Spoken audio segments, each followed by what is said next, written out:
There are people that wonder why, in fact, halacha dictates a hierarchy and an order in which we dispense our ahava and our chesed. If the entire reason behind Ahavas Yisrael is that we're all heavenly neshamas placed in this world with a shared mission of spreading godliness and holiness, and we view each other as literally siblings stemming from the same heavenly parent, if that's the case, then why should it make any difference whatsoever which Jew I put my emotional and physical energies into? Like, aren't all Jews holy neshamas that need to be loved equally? Why should the neighbors on my block come before the people in my town, which comes before the people in my city, which comes before the people in another city or another country? A Jew is a Jew is a Jew is a Jew. Shouldn't we love all of them equally? Why should proximity have anything to do with the degree of love I have for another Jew? Why would anyone come before anybody else? Why does the Jew down my block come before the Jews in Caracas, Venezuela? They're both Jews.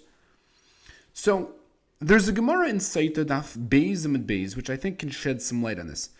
The Gemara is discussing a Saita, which is a married woman who had an affair with another man and denies it, and drinks a specific type of drink that if she, in fact, is guilty of being promiscuous, she essentially explodes. And the Gemara says,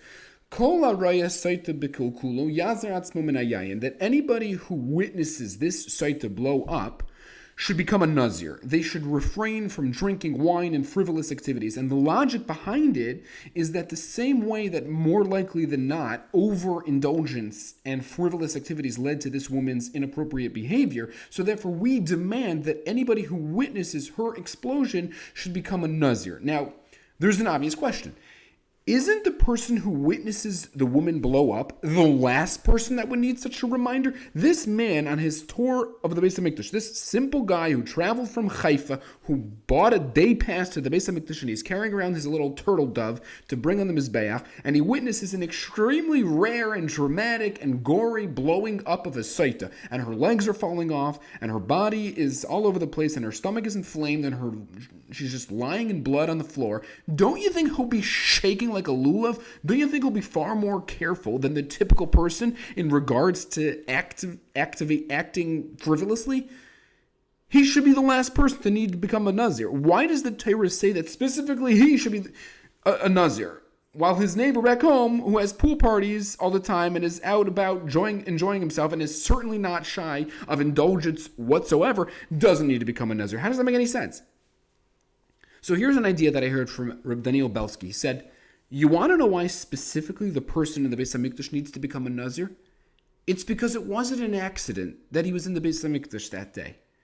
It's because it wasn't an accident that he saw what he saw. There is no such thing as a random occurrence. Hakol bidei shamayim chutz miyiras shamayim. That person didn't happen to need to go to the Beis HaMikdash, and happened to go to the Beis HaMikdash that day, and happened to be in the same room as a Saita, and happened to watch her as she blew up. No, of course not. Hashem arranged for this guy to witness it precisely because he needs to work on himself in this regard. Precisely the man who witnesses the Saita is the one who Hashem is screaming at to change his ways.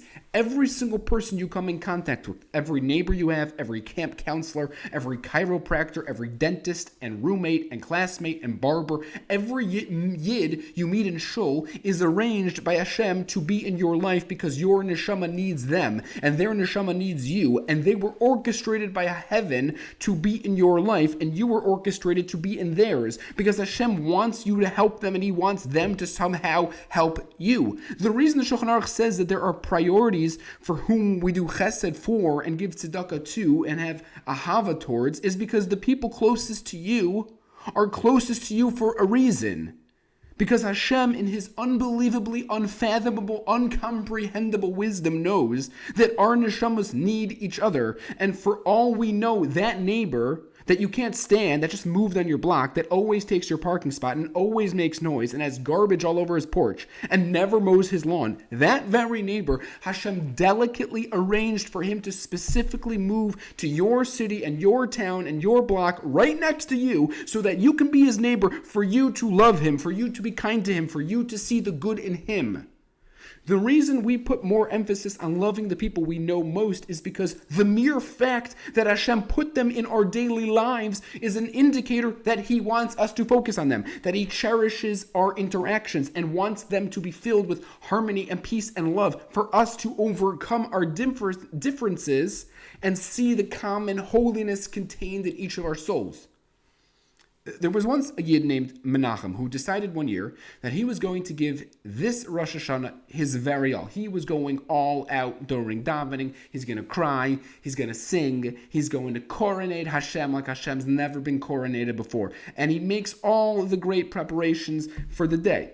And he goes to the mikveh twice, and he puts on his brand new suit with his new cufflinks and his new shoes, and he proudly marches into shul, and he walks over to his seat, only to find that Yankel, the town Nebuch, decided to sit right next to him. I cannot believe it, Menachem says. Of all people in the entire shul, I have to sit next to Yankel. He stinks, he's loud, he makes weird noises, he shuckles in weird ways, he wears shoes that were already out of style in the 1930s. And the entire Rosh Hashanah Menachem is quieting Yankel and is frowning at Yankel and is telling everybody how unfortunate he is that he has to sit next to Yankel. And after Rosh Hashanah was over, Menachem went to his Rebbe, and his Rebbe said, he told his Rebbe, he said, I don't understand. I did my very best. I made all the right preparations. I went to the mikveh twice. I learned all the words of davening beforehand. Why did Hashem let Yankel ruin my Rosh Hashanah? And the Rebbe stroked his beard and he turned to Menachem and he said, my dear Menachem, you got it all wrong. You think it was Yankel who chose to sit next to you? You think it was Yankel who wanted you to sit next to Yankel? Menachem, you're wrong. It was Hashem who wanted you to sit next to Yankel, because some years Hashem wants us to be mamlechim by davening and singing His praise, and some years He wants nothing more than for us to be nice and loving to Yankel. Your entire Rosh Hashanah this year, your Malchus, your Shofros, your Zichronos, your way of being mamlech HaKadosh Baruch Hu this year was Yankel. And you blew it. Many of us, at times, are very much the same way. We are busy with lofty, world-saving projects, with grand, global, international chesed missions, and yet we ignore the many, many Yankels in our lives. We have absolutely no idea why the world runs the way it does. But we should at least know that we don't know. We should at least recognize that the people around us are not there by chance, but are sent directly by Hashem for us to love them and be mechazik them and cheer them up and give them kavod and see the spark that is buried deep inside of them. Hashem sent them to us because somehow, some way, our neshamas need them and their neshamas need us. The world might seem like it's filled with nothing but noise, but upstairs that noise is music. And there's a conductor leading it all. And when you live your life side by side with your friends and family and neighbors, remember that that conductor knows exactly what he's doing. And if you find that there's someone in your daily life, you can bet your bottom dollar that he's there for a reason.